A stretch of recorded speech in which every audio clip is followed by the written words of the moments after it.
Alright guys, so today we're going to be taking a look at one of our final area formulas, and that's going to be for regular polygons. Just to remember what that means, it means you have a polygon where all of the sides are congruent and all of the interior angles are congruent. Forgive my picture, I know it's not the best, but I tried what I could.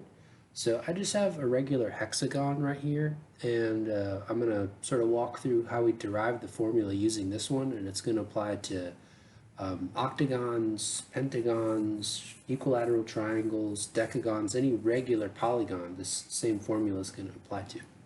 So to start things off, well, we need some vocabulary. So for every regular polygon, we have a center, and so this point is equidistant from multiple parts of your regular polygon.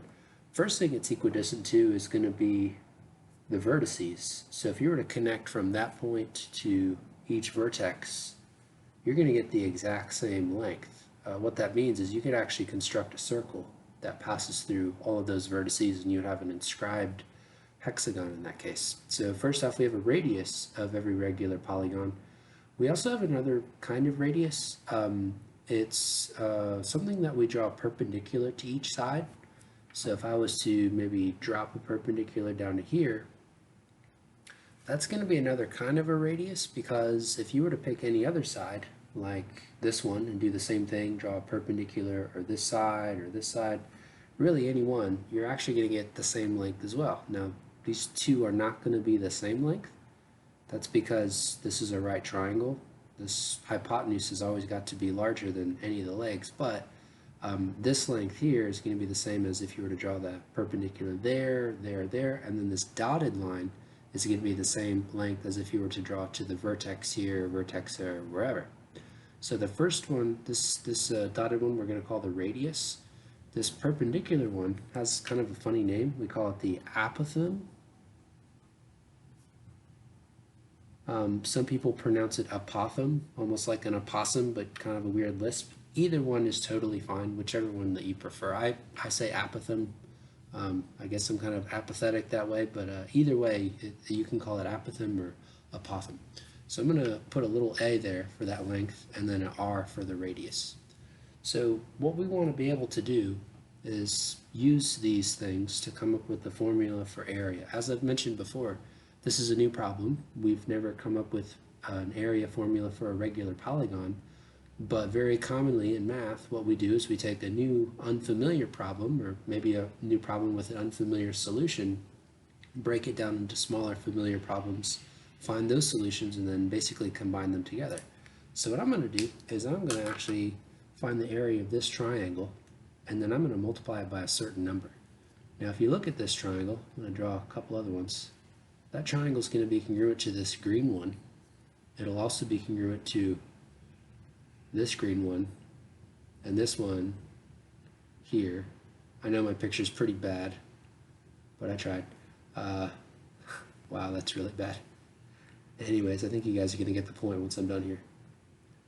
So each of these is a series of right triangles that are going to form a part of our regular hexagon. In total, I've got 1, 2, 3, 4, 5, 6, 7, 8, 9, 10, 11. Did I miscount those? I should have 2, 4, 6, 8, 10, 12. I should have 12 altogether. Oh yeah, it's because I didn't draw this part here. My triangle's really bad just because I started with the really poorly drawn regular hexagon. Okay, so if I was to find the area of this one blue triangle, and there are 12 of them all together, I could just take that area and multiply by 12. So we want to be able to find the area of that thing. So I'm going to put I guess a little x right here. Okay, so the area of that blue triangle is going to be 1/2 base times height. So 1/2 x times a, because your height there is that apothem length. That's the perpendicular distance.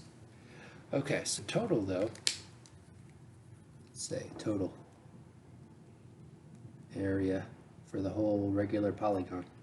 I've got that triangle, and I'm going to multiply that by 12. So that's going to be 12 of those 1/2 base times heights. Okay, so I'm going to rewrite this a little bit. I'm going to pull the 1/2 all the way out front. I'm allowed to do that because multiplication, you can change the order any which way you want to. Times, and then in parentheses, I'm going to put a 12x. I haven't really changed anything except the position of all these things that are multiplying. Okay, the reason why I did that is because this is going to be our general formula. I'm just going to change this 12x to something else. Now, if I go back to my picture, this x was half the length of one of my sides. And if I have a regular polygon, all of the sides are the same length. So each side would be 2x, okay? So this equals length of each side. Now, if I had 12 x's, that looks like that's going to be 2, 4, 6, 8, 10, 12. Oh, that's the perimeter of my regular hexagon. 12x equals perimeter. Okay, so this right here is key. I started with the regular hexagon. I could have started with the regular pentagon or a regular nonagon or decagon, really any number-sided polygon, and I would have used the exact same method of making this one right triangle and then multiplying it by, or I should say its area, by some number. It's going to be a bigger number if I have more sides, a smaller number if I have fewer sides, but every single time I do that, that 12x, that might be a 14x or whatever x, that's always going to end up being the perimeter of your polygon, regardless if it's a hexagon, heptagon, whatever gon. So area of a regular polygon, this is kind of the key takeaway here, is 1/2, I'll say capital P times A. So that's 1/2 of the perimeter of your regular polygon times the apothem.